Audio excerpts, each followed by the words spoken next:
يمشي به في الناس كمن مثله في الظلمات سبحان الله الله سبحانه وتعالى موت ينبرا هياو ያደረግነው ከዛ ብርሃንን የሰጠነው ሰውና ጨለማ ውስጥ መውጫ ቀዳዳ የሌለው ጨለማ ውስጥ የሚኖር ሰው እኩል አይደለም ይላል። የሰው ልጆች ሆይ ካላችሁበት ጨለማ ውጡ፣ ወደ ብርሃን ኑ፣ ወደ እስላም ኑ።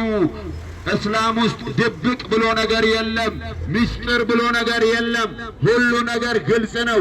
አንድ አምላክን አምልኩ።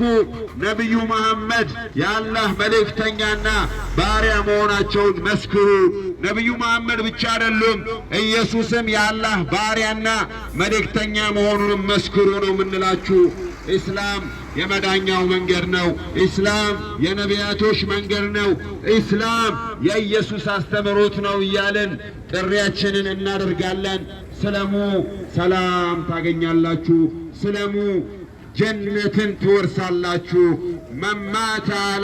መማተ የሞተ ሰው ላኢላሃ ኢላላህ ሙሐመድን ረሱሉላህ አላህ ብቸኛ አምላክ ነው፣ ነብዩ መሐመድም መልእክተኛ ናቸው ብሎ አምኖ በዛ በልቡ አምኖ የሞተ ሰው ጀነት ገባን ያሉት ጀነትን ይገባል እያሉ ነው። ወደ ጀነት መግቢያ መንገድ ጥሪ እናደርግላችኋለን። ስላዳመጣችሁን እናመሰግናለን። سبحانك اللهم وبحمده أشهد أن لا إله إلا الله استغفر الله وأتوب إليك. السلام عليكم ورحمة الله وبركاته.